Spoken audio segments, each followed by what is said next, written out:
Hi, this is David Clegg from the Social Sherpa, and I am joined on this call with Diana Niceley, newly elected city council member in Erlanger as well. Diana, thanks for being here. Oh, thanks for having me, David. It's my pleasure. As a local business owner myself, I always like to promote other local businesses, and Niceley's has been doing business in well, you guys grew up in Erlanger, right? You and your family? Yes, that's correct. My brothers and I did. Yes. And went to Lloyd and Yes. are very involved in the Alumni Association, as I recall. And you have a scholarship program? We do. My brother Jeff and I are actually on the board at the Alumni Association. So we have a fundraiser in the fall, and we award $16,000 in scholarships each May to Oh, that's seniors. awesome. And this year you had Bronson Arroyo, right? As your That is correct. Yes, we had to do a virtual, a little different, but it was great. good. Now, Nicely's, we've used them personally in our home. We've used them at our business alleys walkabout. And I think the thing that stands out most with Nicely's for me is just how straight and forward they are about what you should or shouldn't do. I remember Steve looking at a clothes washer that had broken. And he said, no, this is worth repairing. It's got an extra large pump and a couple other things, and it doesn't have a computer board. You know, it's a little more old fashioned. He said, so it's worth putting some dollars in. So I appreciate that about you guys. So tell me about Nicely's. You guys, Steve started it how many years ago? Steve started it actually in the early 90s. He had worked for a couple other businesses that did appliance repair. And he actually worked out of our garage. So self-promoting, my dad would take the phone calls for him. So that's how he started. Then in 1996, we became incorporated and moved to our first location at 10 Price Avenue in Erlanger. Oh, awesome. And it was strictly appliance repair for the longest time. When did you get into selling parts and things like that? Because I know you've got a pretty big business in people that are do-it-themselfers coming to you to get the parts they need. Yes, absolutely. Back in 1996, we started selling parts when we actually had a store, and Jeff had joined in the around that time, 94, when he got out of school and was licensed in HVAC. So we started doing it all in 1996, basically. Oh, wow. Okay. And so you've done HVAC since 96?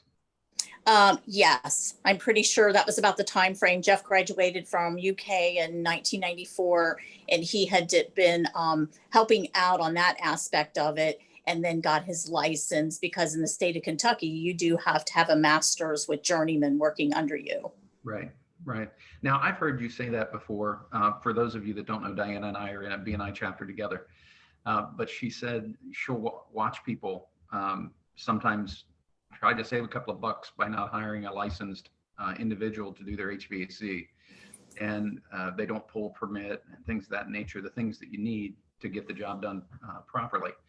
And talk about that just a little bit. Some of the stories you've told me and told us in our chapter, Diana. Yes, the importance of doing that is basically not only do you get what you pay for, there's a lot of danger into that of having a friend of a friend. Of course, they're not going to be able to be found when you need warranty or you have something broken in the future, but most certainly on gas furnaces, if they leave a pipe off, if they don't connect something, it's a deadly situation with carbon monoxide.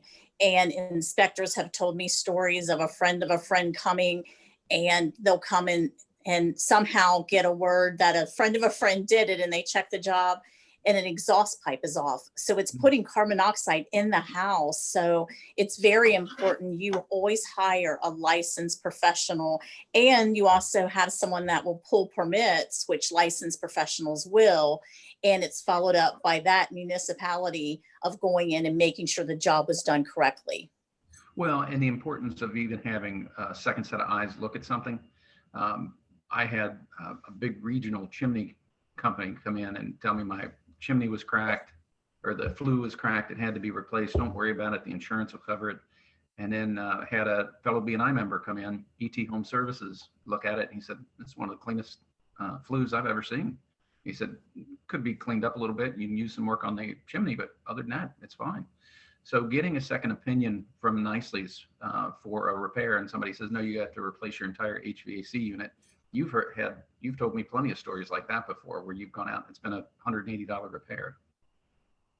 Yes, David, and the second opinion, we also offer that for free. So if someone has had a company come out and say they have a cracked heat exchanger or they need a new unit, that company could be true. It could be really what they need, but it doesn't hurt to have a second set of eyes. And we go out and sometimes that is correct, what they've been told, and sometimes it's not, and we will show them. And if we find cracks in a heat exchanger, we have a camera, we will show the homeowner. We're not out to sell something somebody doesn't need, and our name stands behind it. Awesome. Well, and you guys have a great reputation. I've never run into anybody that, well, that Niceley's Pete, never had that happen. You guys have always been thought of in high regard with everybody I've ever spoken with. So that's a testament, I think, to your dad. Yeah, thank you, David. We appreciate it. And we do, we're not out to give somebody or sell something that they don't need. And we do give our honest opinion, like you were saying before. We want to tell you if we don't think it's worth fixing, and you be the judge if you want it fixed, because we want you to be our customer for our life. Well, Diana, thank you for joining me. Friends, if you need any appliance repair, appliance parts, HVAC work, call over to the office. Oftentimes you'll get Diana on the phone, and they'll be over to help you as soon as they can. Thanks, Diana. Thank you, David.